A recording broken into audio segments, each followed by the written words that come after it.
परिभवग्नमभीष्टदो तीर्थास्पदं शिवविरञ्चनुतं शरणं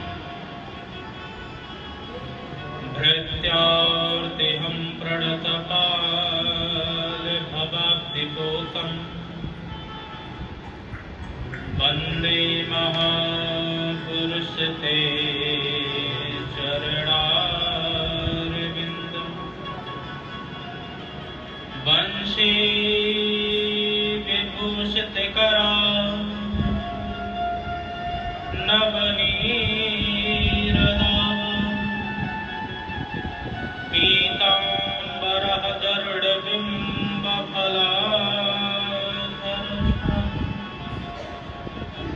पूर्णेन्दुसुन्दरमुखौ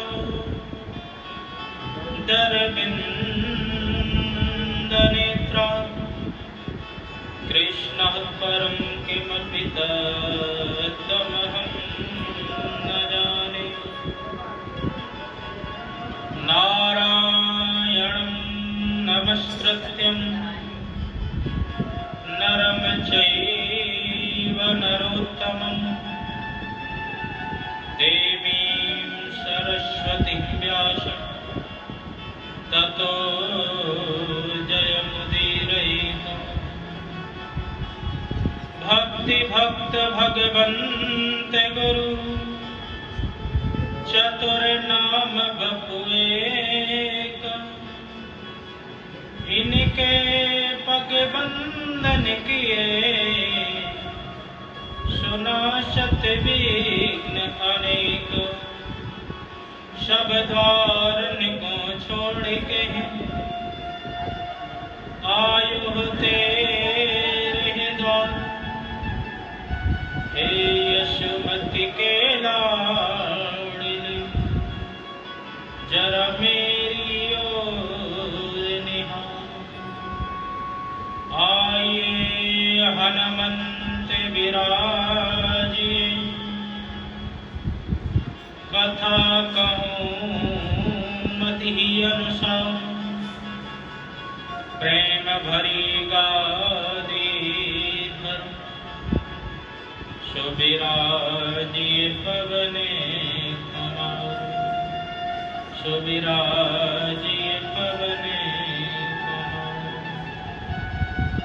बोले कृष्ण कन्हैया लाल की जय, श्री वृंदावन बिहारी लाल की जय, श्रीमद्भागवत महापुराण की जय, वेद व्यास जी महाराज की जय, रास रासेश्वरी श्री राधा रानी सरकार की जय, पूज्य शरण परम आदरणीय स्वामी श्री गीतानंद जी महाराज की जय, परम पूज्य स्वामी श्री अवशेषानंद जी महाराज की जय, समस्त संत महापुरुषों की जय, समस्त भक्त जनों की जय। जय जय श्री राधे, जय जय श्री राधे, जय जय श्री राधे श्याम। परम मंगल में परात्पर अकारण करुणालय भक्त वांछा तदिंदित विनिंदित श्री बालकृष्ण लाल के पाद पद्मों में प्रणाम करते हुए आज के सत्संग रस प्रवाह में हम सब सराबोर होने का प्रयत्न करेंगे। जिस सत्संग श्रवण मात्र से जीव परम आनंद को प्राप्त होने के साथ साथ अपना आत्म कल्याण भी कर लेता है।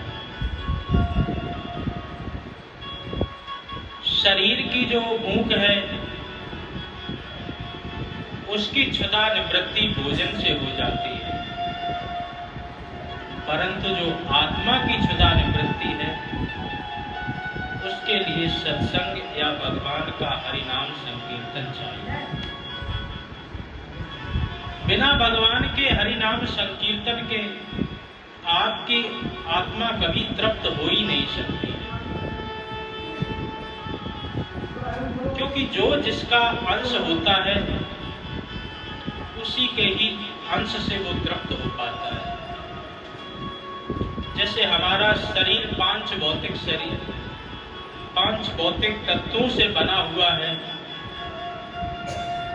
तो अन्न आदि पंच भौतिक तत्व में ही आते हैं, तो इनसे उसकी पूर्ति हो जाती है। और आत्मा परम अविनाशी है, उसी परम पिता परमात्मा का एक अंश है। तो जब तक उसकी चर्चा नहीं करेंगे, उसके गुणगान नहीं गाएंगे, तब तक हमारा आत्म तत्व कभी भी तृप्त नहीं हो सकता।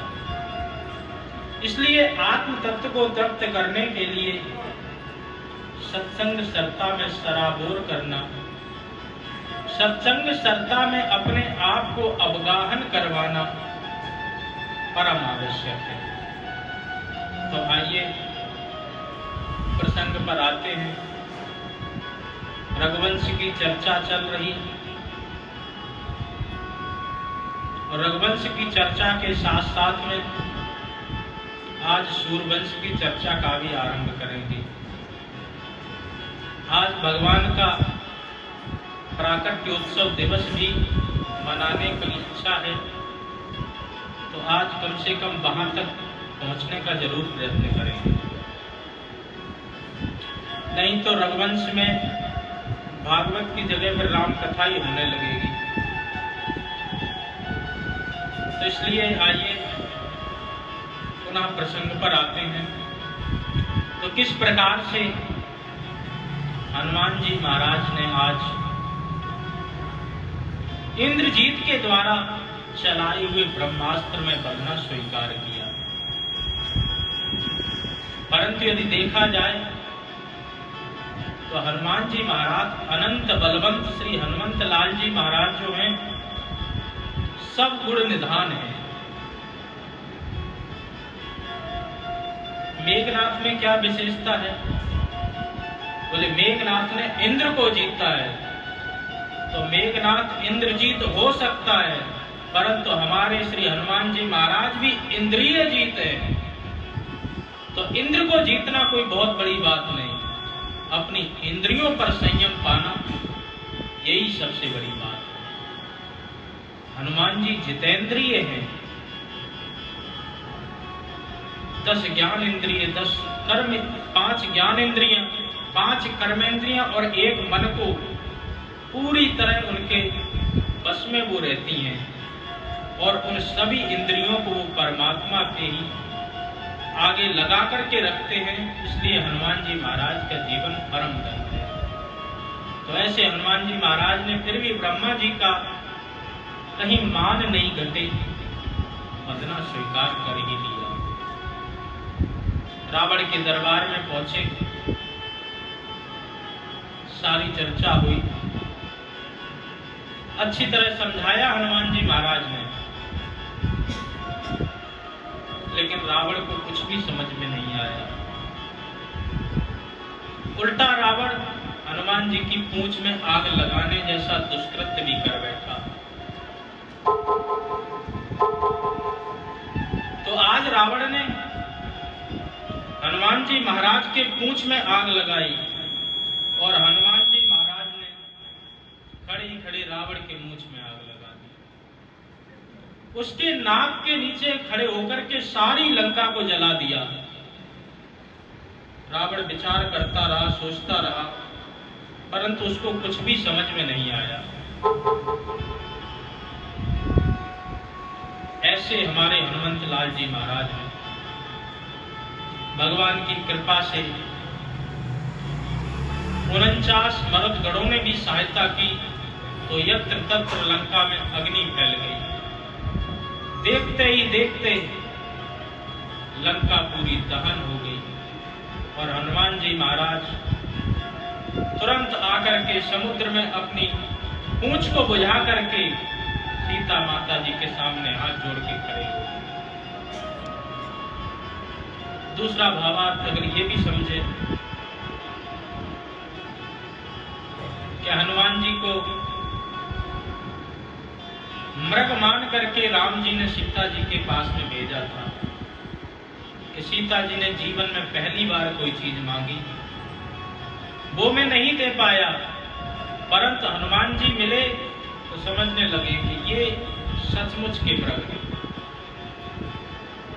स्वर्ण सैलाब देहम, वो तो नकली सोना था, ये मुझे लगता कि सचमुच के सोने हैं। परीक्षा कैसे ली जाए, भगवान ने उसकी भी व्यवस्था लंका दहन के साथ कर दी। सोना पर यदि किसी को शंका हो कि ये सोना असली है कि नकली है, तो बोले उसकी परीक्षा के लिए उसे आग में तपाया जाता है। तो आज आग में तपा करके देख लिया, लंका तो पूरी काली पड़ गई, परंतु हनुमान जी महाराज का बाल बांका भी नहीं। विश्वास हो गया कि हनुमान जी महाराज बिल्कुल खरी सोना। वैसे करके लंका दहन हुआ। लौट करके हनुमान जी आए, राम जी भगवान को चूड़ामणि भी दी, सारी कहानी बता दी कि किस प्रकार से एक एक पल सीता जी का आपके ही वियोग में बीत रहा है। राम जी ने भी देरी नहीं की, तुरंत अपनी सेना को सुसज्जित किया। सुग्रीव से कहा कि सेना तैयार की जाए। सेना तैयार की गई, बंदर भालू आदि इन सबको अपना अपना कर्तव्य अच्छी तरह समझा दिया गया। विभीषण भी आया शरण में, विभीषण को अपनी शरण में लेकर के अभयदान प्रदान किया और मिट्टी से ही जल के माध्यम से राज तिलक भी कर दिया। रामेश्वर की स्थापना करके विशाल समुद्र का सेतु बनाया और एक एक करके बंदर भालू श्री राम जी के साथ सभी समुद्र पार पहुंच करके लंका पहुंच गए। जब लंका पहुंचे तो पहुंच करके सभी रणनीतियां बनाई कि किस प्रकार से युद्ध किया जाए। रणनीति बनाने के साथ साथ रावण एक एक करके अपने बड़े बड़े योद्धाओं को भेजता गया। रावण का बेटा आया, कुंभकर्ण आया, अंत में फिर स्वयं रावण भी आया। भगवान एक एक करके सबका संहार करते गए और अंत में विभीषण का राज तिलक करके पुष्पक विमान पर बैठ करके आज 14 वर्ष के बाद अपनी अयोध्या नगरी में पधारे।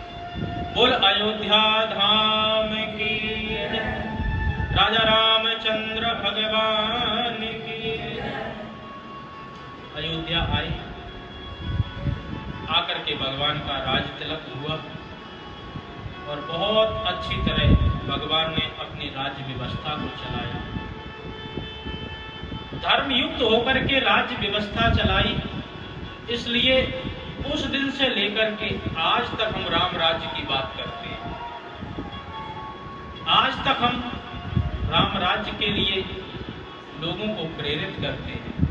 तो ऐसे हमारे श्री राम जी महाराज थे। सुखदेव मुनि कहते हैं, हे राजन, जो राम कहानी थी वो मैंने आज तुम्हें पूरी सुना दी है। अब जरा ध्यान से सुनो। अथाता श्रूयतां राजन् वंशः सोमस्य पावनः यस्मिन् दलयो भूपः कीर्तयन्ते पुण्यकीर्तयः। परीक्षित ध्यान से सुनो। अब मैं तुम्हें चंद्रवंश की कथा सुनाता हूं कि किस प्रकार से भगवान श्री नारायण के नाभि कमल से ब्रह्मा जी के बेटा अत्रि और अत्रि के चंद्रमा, इन्हीं चंद्रमा से चंद्रवंश चला। इन चंद्रमा के बेटा हुए बुध बुध के हुए पुरुरवा, इन्हीं का दूसरा नाम राजा ऐल हुआ। ऐल राजा का विवाह उर्वशी के साथ में हुआ और इनसे 6 पुत्र पैदा हुए। आयु, श्रुतायु, शतायु, रय, जय, विजय आदि इस प्रकार से 6 पुत्रों को जन्म दिया। इन्हीं के वंश में चल करके आगे राजा नहुष का जन्म हुआ। नहुष के भी 6 ही बेटा हुए, जिनका नाम यति, ययाति, संयाति, अयति, व्ययति और कृति है। इन्हीं से ही आगे चल करके ये सोमवंश चला। इनमें से एक बड़े जो बेटा थे यति, ये तो सन्यासी हो गए, परंतु इनके जो दूसरे बेटा थे उनका विवाह 2 पत्नियों के साथ में हुआ। एक तो शुक्राचार्य की पुत्री देवयानी और दूसरा विवाह विश्वपूर्वा की पुत्री शर्मिष्ठा से हुआ। ययाति के भी कई पुत्र हुए, यदु, तुर्वस, दुत्रा, अनुरूप आदि इनकी भी 5 संतानें हुई। इनमें से सबसे छोटे बेटे पुरु ने अपने पिता की भक्ति करके, जब शुक्राचार्य जी के द्वारा उनको बुढ़ापे का श्राप मिल गया था, तो इन्होंने अपनी जवानी देकर के पिताजी को उनका बुढ़ापा ले लिया। तो पिताजी ने इन्हीं को सारी राजपाट सब कुछ सौंप दिया और इन्हें चक्रवर्ती सम्राट भी बना दिया। तो ऐसे चक्रवर्ती सम्राट ययाति। सुखदेव जी कहते हैं, परीक्षित, कुरुवंश में राजा दुष्यंत हुए। इन्हीं दुष्यंत के परम प्रतापी राजा भरत हुए, जो भरत बचपन से ही सिंहों के साथ खेलते थे। उनके इन्होंने दांत भी गिने और इसी चंद्रवंश में आगे चलकर के रंतिदेव हुए, जिन्होंने अपने आप को भूखा रख करके प्रजा को सर्वस्व लुटा दिया। और ऐसे परम प्रतापी राजा पर भगवान ने भी बाद में खूब अनुग्रह किया। हे राजन परीक्षित, इसी वंश में तुम्हारा भी जन्म हुआ है। इसी वंश में जन्म होने के कारण तुम भारत कहलाए। जैसे भगवान अर्जुन को गीता में भारत कहते हैं, यदा यदा हि धर्मस्य ग्लानिर्भवति भारत। इसी प्रकार से श्रीमद् भागवत महापुराण में परीक्षित को भारत कहा गया। तो भरत वंश में होने के कारण तुम्हारा नाम भारत भी पड़ा है। तो इसी कुरुवंश में महाराज पुरु हुए। पुरु के जो बड़े भाई हैं यदु, इन्हीं से ही यदुवंश चला। यदुवंश में भी कई अनेक राजा हुए। देवमीड़, शूरसेन, प्रभाति आदि बड़े बड़े प्रतापी राजा हुए। और इसी में ही शूरसेन के बेटा हुए अकंदुंदुभी, जिनका नाम वासुदेव पड़ा। इन्हीं वासुदेव की 7 पत्नियां हुई और 7वीं देवकी के गर्भ से 8वें प्रभु का जन्म हुआ। एक श्लोक में ही पूरी कृष्ण कथा सुना दी। तुरंत परीक्षित ने हाथ जोड़ करके प्रार्थना की, महाराज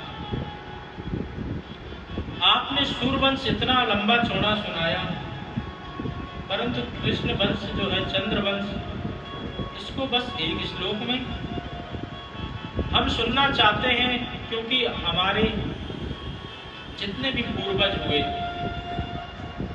हमारे सभी पूर्वजों पर भगवान ने बहुत अच्छी कृपा की। महाभारत युद्ध में बड़े बड़े एक से एक महावीरों से रक्षा की। तो इसलिए हम उनके वंश के बारे में, उनके प्राकट्य के बारे में अच्छी तरह जानना चाहते हैं। सुखदेव जी महाराज ने कहा कि भगवान से चलो तुम्हारे दादाजी का तो संबंध था, तुम्हारा क्या संबंध था जो तुम उनके बारे में सुनना चाहते हो? बोले महाराज मेरा भी संबंध है। जब अश्वत्थामा के द्वारा ब्रह्मास्त्र छोड़ा गया था तो उन्हीं प्रभु ने कृपा करके मुझे गर्भ में आकर के बचाया था, तो इसलिए मैं उन्हीं का कृपा प्रसाद हूं, तो इसलिए मैं उनके बारे में जरूर जानना चाहता हूं। कहा ठीक है, सुनना चाहते हो ध्यान से सुनो। कथतो वंश विस्तारो भवता सूर्य सौमयो राज्ञः चोभयः वंशानां चरितं परमद्भवत्। ध्यान से सुनो, मैं तुम्हें सूर्यवंश का पावन वर्णन सुनाता हूं। सूर्यवंश में जो यदु हुए, इन्हीं यदु से यदुवंश चला, और इस यदुवंश में भी बड़े बड़े प्रतापी राजा हुए। और इस यदुवंश की कथा जो सोमवंश की है, इसको सुनने से जीव को परम आनंद भी प्राप्त होता है। ये तो समझो भव रोग की मीठी दवा है। जो व्यक्ति जितना सुनता है उतना ही उसको आनंद प्राप्त होता है। खाली सुनने से ही नहीं, सुनाने वाले को भी आनंद आता है, प्रश्न पूछने वाले को भी आनंद आता है, और सुनने वाले को भी। वासुदेव कथा प्रश्न पुरुषान तीन पुनातु ही वक्तारं प्रच्छकं श्रोत्रीं तत्पाद सलिलमयः। बोलिए भगवान वासुदेव की जो कथा है, इसको केवल और केवल वक्ता को ही नहीं आनंद आता है, इसमें तीन लोगों को परम आनंद की प्राप्ति होती है। कौन कौन? बोले वक्तारम प्रच्छकम श्रोत्रीं। सबसे पहले तो वक्ता को परम आनंद प्राप्त होता है। उसके बाद में बोले प्रच्छकम, जिसके अंदर उत्कंठा है, अभिलाषा है इसको सुनने की, उसको भी बहुत अच्छी तरह आनंद आता है।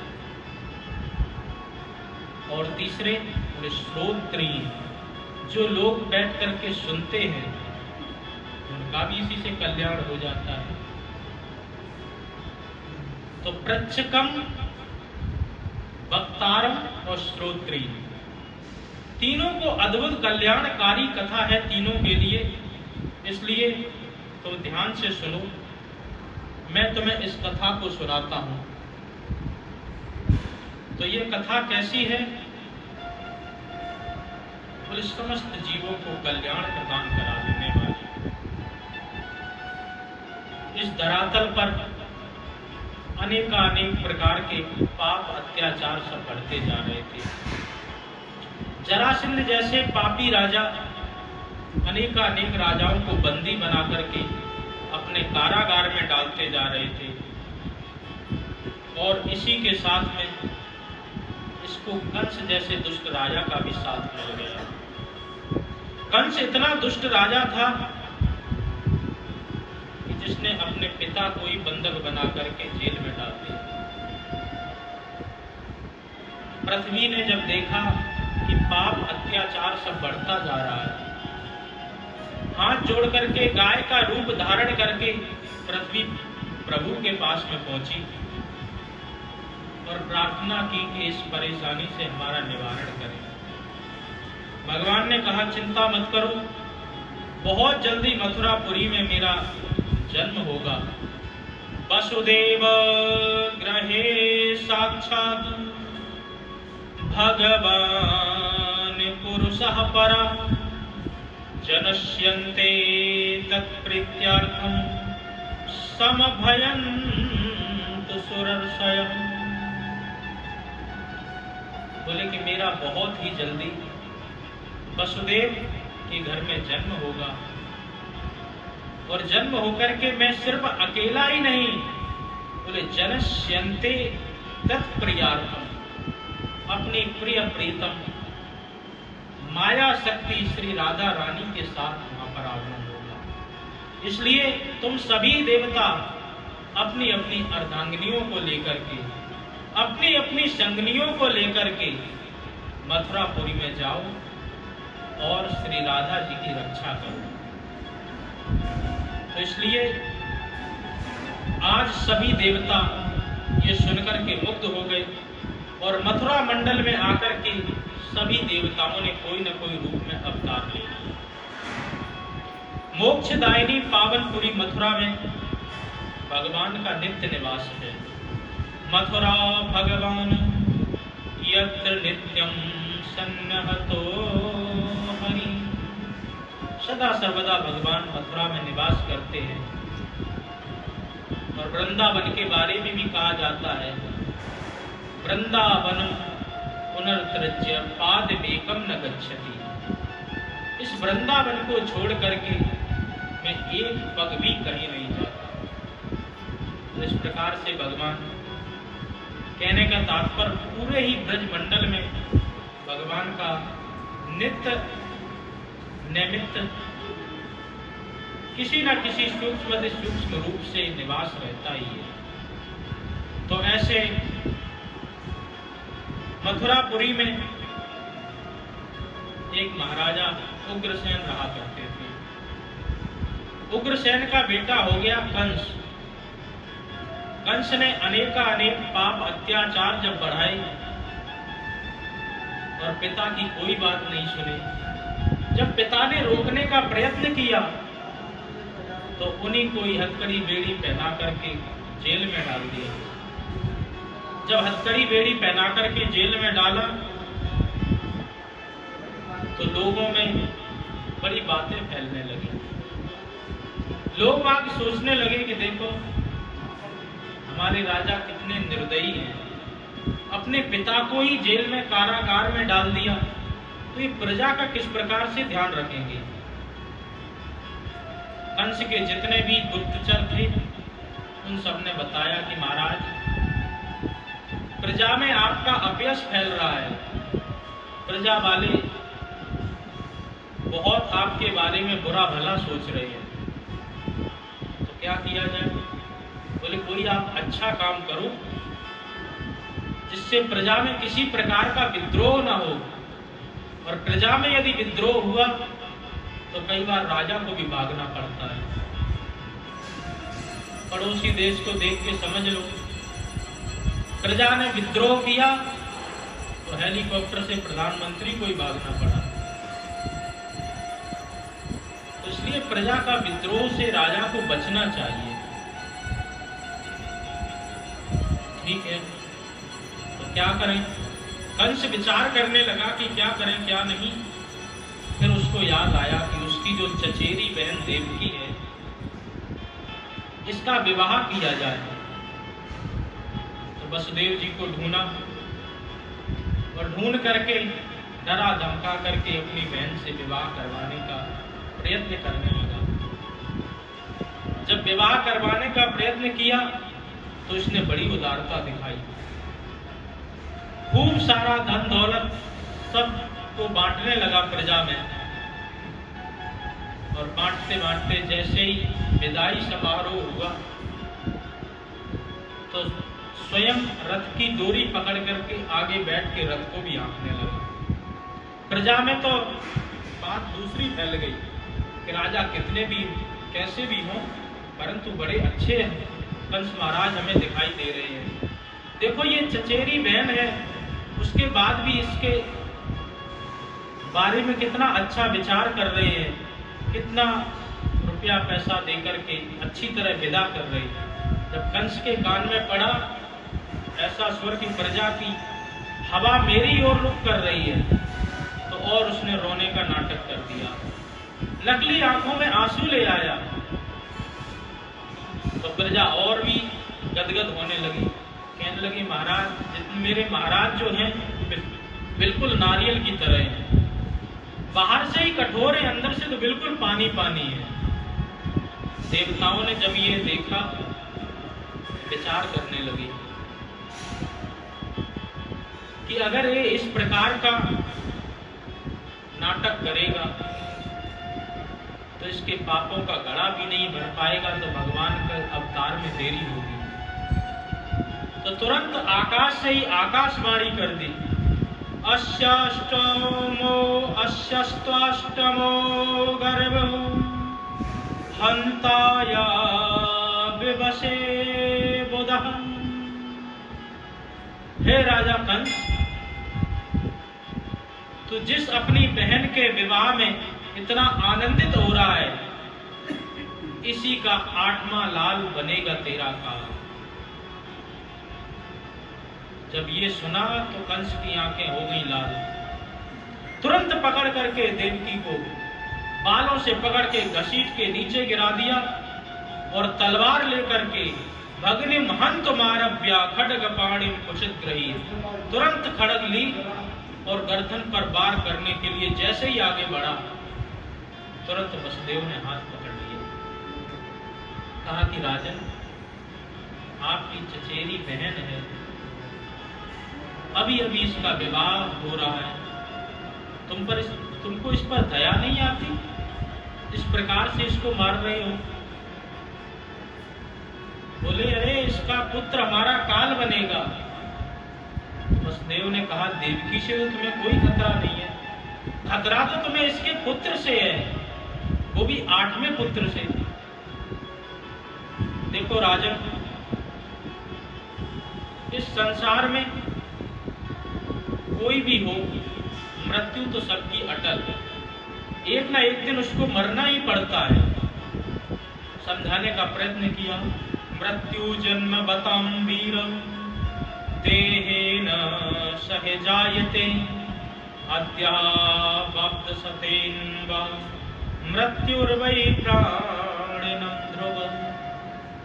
जो भी आया है उसका जाना सुनिश्चित है, चाहे वो वीर हो, चाहे वो गरीब हो, चाहे अमीर हो, चाहे बहादुर हो, चाहे कमजोर हो, सबको एक दिन जाना है। आया है सो जाएगा, राजा रंग फकीर। कंस ने कहा, ये सब बकवास मुझसे मत करो, मैं तो इसको अभी मार करके अपनी मौत को निष्कंटक कर दूंगा। बहुत समझाया, बाद में यही सलाह हुई कि कोई बात नहीं, देवकी के जो भी पुत्र होंगे हम लाकर के एक एक तुमको देते जाएंगे, तुम्हें जो उचित लगे वो करना। पुत्रान समर्पयिष्यत यस्य सेवयमुत्तमा। तब इसको लगा कि ठीक है, अब तो किसी भय की बात नहीं, लेकिन ईमानदारी से अपने पुत्रों को दे देना। कंस को लगा कहीं अभी देने के लिए हामी भर रहे, कहीं बाद में बदल नहीं जाए, तो दोनों को हथकड़ी बेड़ी पहना करके उसी कारागार में डाल दिया। जब दोनों को ही डाल दिया, समय बीता, धीरे धीरे कालांतर में वसुदेव जी के यहाँ पर एक पुत्र का जन्म हुआ, जिसका नाम कीर्तिमान। एक पुत्र का जन्म हुआ तो वसुदेव जी ने पुत्र को लाकर के कंस को दे दिया।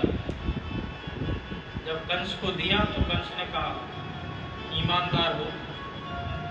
जैसे ही हुआ तुरंत लेकर के आ गए, परंतु इससे तो मुझे कोई भय नहीं है, मेरा काल तो देवकी का 8वां पुत्र है, तुम 8वां लेकर के आ जाना, इसको लेके वापस जाओ। जैसे ही वापस भेजा, उसी समय नारद जी आ गए। नारायण नारायण। हाथ में कमल का फूल लेकर के आए, जिसमें 8 पंखुड़ी थी, और लेकर के दिखाने लगे कंस को। कंस बोला, आओ आओ गुरुजी, बहुत दिन में आए हो। दिखाने लगे, राजन देख रहे ये क्या है? बोले, महाराज मैं क्या देखूं, पूरे देश में चारों तरफ यही चल रहा है। बोलो, राधे राधा। चारों तरफ कमल खिला हुआ है।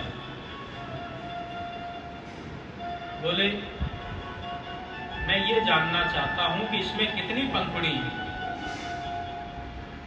कंस ने गिन करके किया, कि महाराज इसमें 8 पंखुड़ी हैं। बोले यहाँ से गिनो, यहाँ से 8 है, यहाँ से गिनो, यहाँ से 8 है। कंस ने कहा महाराज मैं समझ गया, आप मुझे यही बताना चाहते हो कि इन देवताओं की गिनती पर कभी भरोसा नहीं करना चाहिए।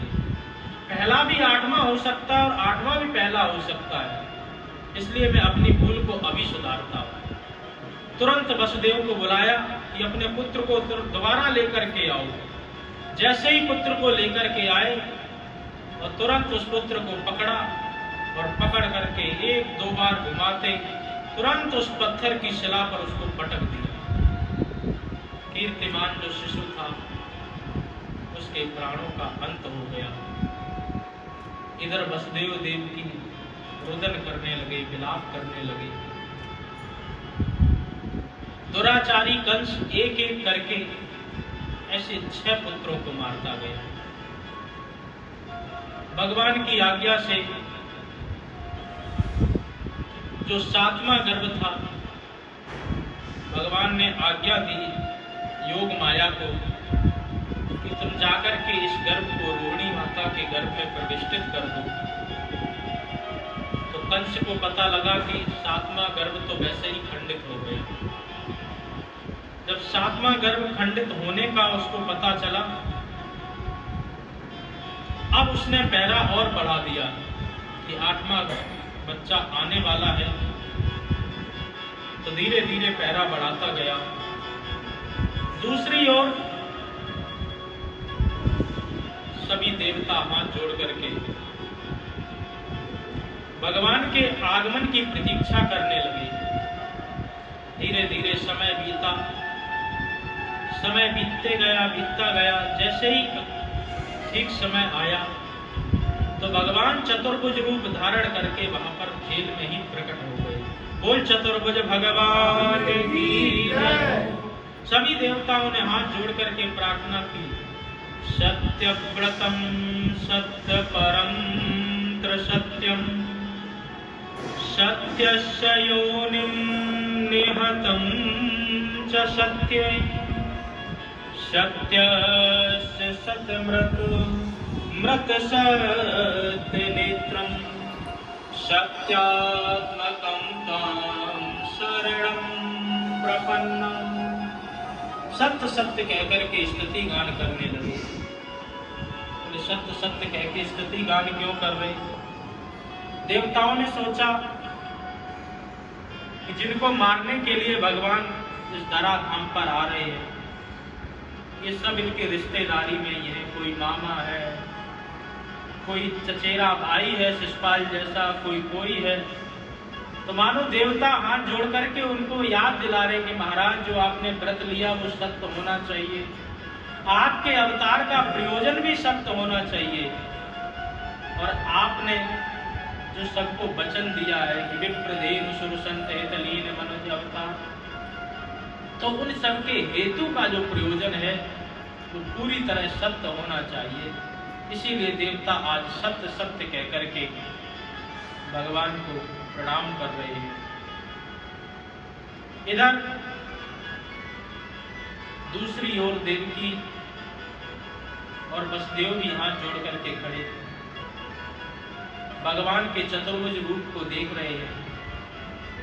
भगवान ने कहा कि देखो अब बहुत ज्यादा समय नहीं है, शीघ्र ही मेरा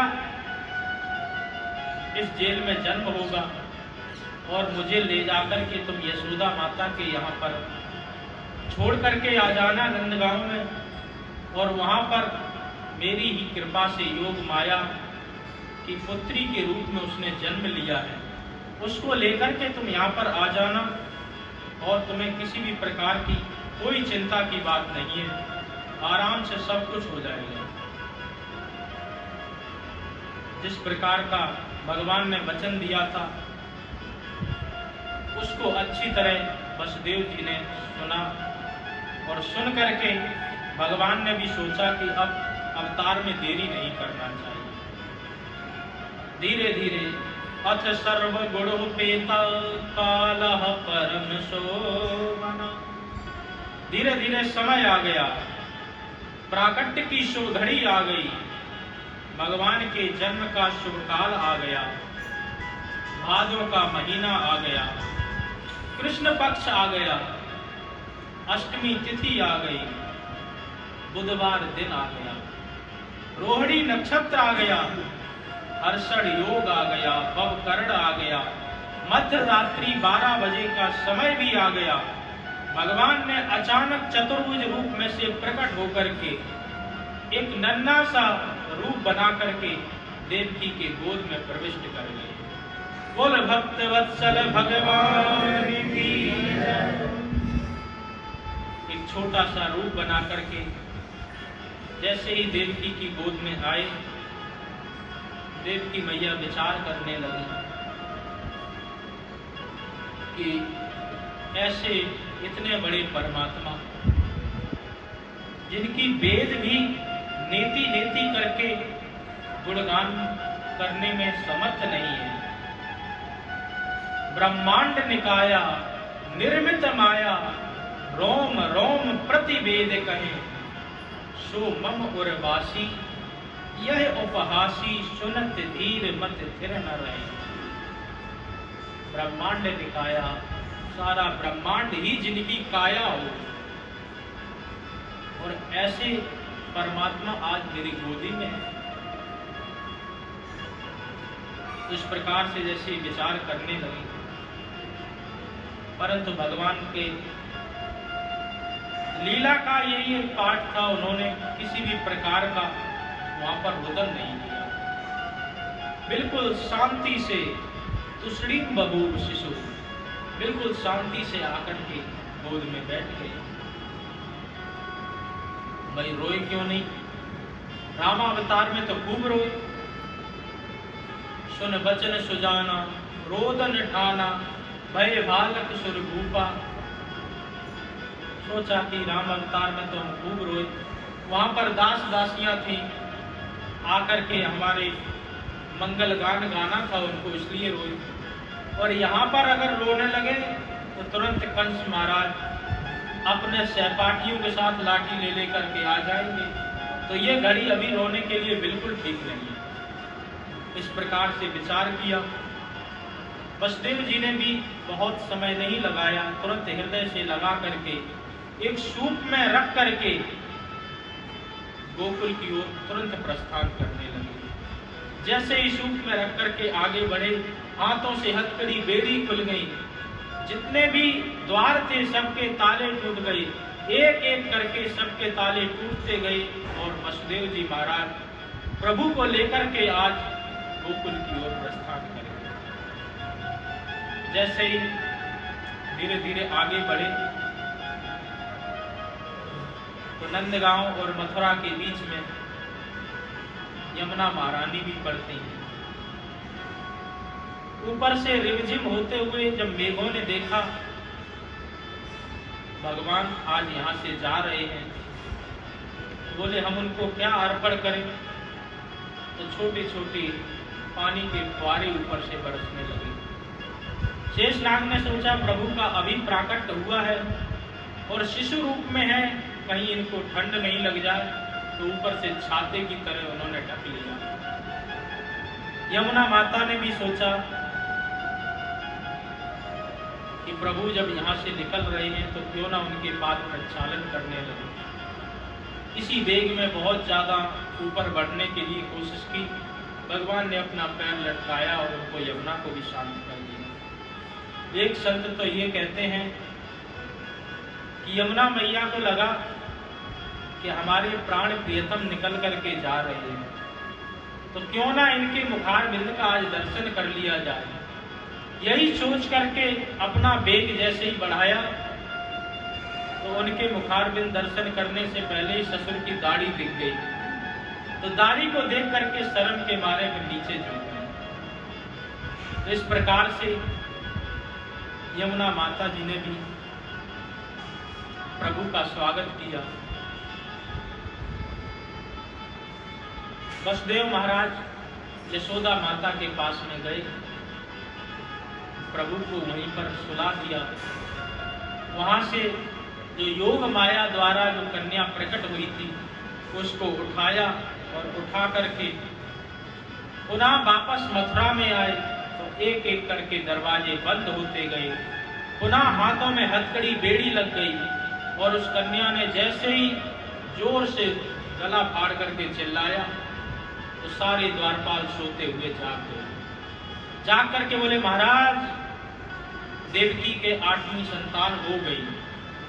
कंस भी दौड़ता दौड़ता आया और आकर के देवकी से उस 8वीं संतान को छीन लिया और छीन करके जैसे ही आकाश में घुमाया तो तुरंत हाथ से छूट करके वो योग माया आकाश में चमचमाने लगी। और वही योग माया ने आकाशवाणी की कि कंस, तू जिसको मारने के लिए आज ढूंढ रहा है, तेरा तो काल इस ब्रज में पैदा हो चुका है। ये सुनते ही कंस घबरा गया और वसुदेव देवकी से हाथ जोड़ करके माफी मांगने लगा। देवता लोग भी देखो कितना झूठ बोलते हैं। कह रहे थे कि तुम्हारा 8वां लाल ही बनेगा मेरा काल, और आज ये आकाशवाणी कह रही कि वो कहीं और पैदा हो चुका है। इन देवताओं का कोई भरोसा नहीं। हमने तुमको बहुत कष्ट दिया और तुम तो क्षमाशील हो, हमें क्षमा कर सकते हो। बहुत अनुनय विनय करके वहां से चला गया। इधर वही योग माया जो कन्या थी वही जाकर के विंध्यवास पर्वत पर बैठ करके विंध्यवासिनी माता के नाम से कहला, बोल विंध्यवासिनी मैया की है। तो ऐसी विंध्यवासिनी मैया भगवान की कृपा से वहां पर विराजमान हो गई। अब दूसरी ओर नंद महल में चलते हैं। नंद महल में देखते हैं कि क्या हो रहा है। नंद महोत्सव आरंभ होने लगा और श्री सुखदेव जी महाराज ने 18 श्लोकों में बहुत अच्छी तरह नंद महोत्सव गाया। नंदस्त्वात्मज उत्पन्ने जाता लादौ महामना आहूय वेद विप्रज्ञा स्नाताशचिलंकृता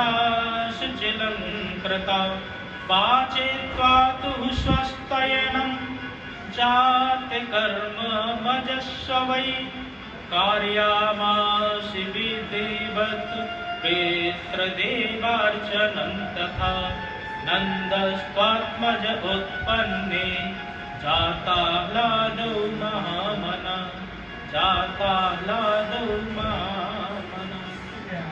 इस प्रकार से 18 श्लोकों में बहुत अच्छी तरह नंद महोत्सव गाया। मान लो कि इन 18 श्लोकों में साक्षात समस्त भागवत के स्वरूप का जो रस है इन्हीं में प्रकट कर दिया। तो नंद महल में आज क्या हो रहा है? बोले नंद बाबा ब्रज की कथा है, ब्रज में ही बैठे हो, चलो ब्रज भाषा में ही सुनते हैं। आज नंद बाबा 90 वर्ष के डोकरा है गए। 90 वर्ष में इनके कोई छोरा छपारो भयो ना। एक दिन संत साधुओं की मंडली आई। संत साधुओं की मंडली आई तो नंद बाबा ने इनकी खूब चकाचक सेवा करी, खूब मालपूड़ी खवाई, लड़ुआ खवाई। बाबा जी ने अपने पेट पे हाथ फेरते हुए नंद बाबा को आशीर्वाद दियो, पुत्रवान भव। नंद बाबा सोचने लग गए कि महाराज मैं 90 साल को रह गए, मेरे पास अभी तक कोई छोरा छपारो तो हत ना, और आप मोए पुत्रवान भव को आशीर्वाद दे रहे। साधु ने कहा कि सच में कुछ नहीं है। बोले ना महाराज अभी तक तो कोई कछु ना। बोले कोई बात ना है, हमारे मोते निकली है तो नारायण को हमारी बात जरूर माननी पड़ेगी, और जब तक तेरे कोई छोरा ना होएगो मैं तो जहीं तेरे भवन में ही अपनी मंडली जमा के बैठूंगा। तो नंद बाबा ने भी कही महाराज आपकी कृपा से हमारे 9 लाख गैया है, कोई चीज की कमी ना है, तो खूब रबड़ी मालपुआ रोज घुटन दो। नंद बाबा ने कहा कि ठीक है। समस्त साधु संतों की खूब चकाचक सेवा है वे लगी। अब साधु संतन की सेवा है रही, रोज रबड़ी भंडारे सब कुछ चल रहे। सभी साधु संत भी गोपाल सहस्त्र नाम के पाठ करवे लग गए। गोपाल सहस्त्र नाम की कृपा को जे चमत्कार भयो कि आज यशोदा मैया के गर्भ को परम लाभ है। आज 80 वर्ष की बूढ़ी यशोदा मैया के गर्भ में भगवान ने कृपा करी। तो जब ये नंद बाबा को पता चलो तो सारे गांव में, पूरे नगर में ढिंढोरा पीट दिए। सखियां तो 84 गज के लहंगा सिलवावे लग गई और सोचवे लग गई, जादने यशोदा मैया के कछु होएगो तो हम जे ही लहंगा पहन करके बधाई ले भी जाऊंगी। जब प्रकार थे सभी गोपी ग्वाल खूब सजवे धजवे लग गए। नंद बाबा को पता चली तो अपनी बहन को लेकर के सुनंदा को लेवे अपने गांव चले गई और अपनी बहन सुनंदा को लेके आए। सुनंदा ने भी खूब अच्छी तरह अपनी भाभी की सेवा करी और सुनंदा भी सोचने लग गई कि जब कछु यशोदा मैया कह जाएगो तो हमें तो वही नौलखा हार बधाई में चाहिए। जब यशोदा मैया बहू बनकर के नंदगांव में आई थी तो जैसे ही मुंह देखा सुनंदा जी ने तो मुंह से पहले उनको नौलखा हार दिख गया। तो आज सुनंदा जी की भी नौलखा हार पे ही नजर थी। तो काऊ को कछु पतो न है। चलो सब सोते रहे, कब वसुदेव जी आए, आकर के अदला बदली करके चले गए। काऊ को कछु पतो न चले। अब सुनंदा जी की जैसे ही सवेरे नींद खुली तो यशोदा मैया के झरोके में झांक के जैसे ही देखो तो बढ़िया सुंदर सो नील कमल सो नन्ना बालक आज यशोदा मैया के बगल में लेटो भयो देखे। तो जैसे ही देखो वो देख करके दौड़ती वही गई, है गयो जोर से चिल्लाई, है गयो। तो सब ग्वाल वाले पूछने लगे का है गयो। तो तुरंत मुंह पे हाथ रख के बोली अरे कछु ना भाई, पहले ये बता कि मेरे भैया कहाँ हैं। बोले भैया अथाई पे कुआ के पास भैया बैठे हैं, भगवान को भजन कर रहे। तो दौड़ती दौड़ती सुनंदा जी जैसे ही नंद बाबा के पास गई तो नंद बाबा माला सटकावे में लगे। सारे मंत्र वंत्र भूल गए, एक ही मंत्र उनको याद रहे कि अबे तो भयो ना है, आगे की पतो ना है, अबे तो भयो ना है, आगे की पतो ना है। जय मंत्र गावे लग गई। जैसे ही सुनंदा पहुंची, सुनंदा को देखते ही नंद बाबा प्रसन्न हो गए। पूछने लग गए कि अरे सुनंदा कैसी दौड़ी दौड़ी आई, तो कुछ खबर लेके आई है। अच्छा भैया पहले मुझे ये बताओ कि इनाम में मुझे कहा मिलेगा, तभी तो खबर बताऊंगी। तो तुरंत नंद बाबा ने अपने बगल से तिजोरी की चाबी निकाल के सुनंदा के हाथ में जैसी दी तो सुनंदा तुरंत कान में कहवे लग गई, भैया तेरे घर में आज सुंदर सो लाला भयो है। बोले कृष्ण कन्हैया लाल की जय। नंद बाबा सुनकर के बड़े आनंदित हुए, झूमने लगे, नाचने लगे, प्रसन्न होने लगे कि हमारे घर में भी आज साक्षात साधु संतन की कृपा थे और गोपाल सहस्त्र नाम थे परम लाभ है गयो। मेरे घर में बहुत बढ़िया लाला पैदा भयो है। ऐसे कहकर के बहुत ही आनंदित हुए और आनंदित होकर के तुरंत विप्र ब्राह्मणों को बुलाया और बुला करके सबको एक एक गाय दान दी। तेलूनाम नियोते प्रादात् विप्रेभ्या समलंकृते तिलाधीन सप्तरत्नौघा कुंभाभ विवंबरः। एक एक अलंकृत करके गाय को आज ब्राह्मणों को दान दिया। ब्राह्मणों ने भी स्वस्थ वाचन किया, स्वस्ति न इंद्रो वृद्धस्रवाः। इस प्रकार से लाला के बधाई में सब लोग आए और आकर के खूब मस्ती से नाचवे लग गए, गावे लग गए। तो आज हम सब भी लाला के बधाई में सब सम्मिलित हों और आगे की कथा में भगवान की बाल लीलाओं के वर्णन के बारे में आपको पता चलेगा। तो आज का समय यहीं पर समाप्त होता है।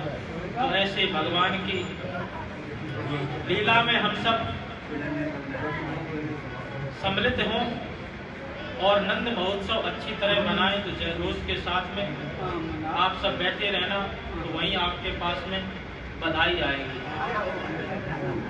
बोले कृष्ण कन्हैया लाल की जय, बांके बिहारी लाल की जय, गीता बिहारी लाल की जय, सद्गुरुदेव महाराज की जय, सच्चिदानंद भगवान की जय, पूज्य चरण सद्गुरुदेव स्वामी गीतानंद जी महाराज की जय, परम पूज्य स्वामी श्री अवशेषानंद जी महाराज की जय, सब संतन की जय, सब भक्तन की जय।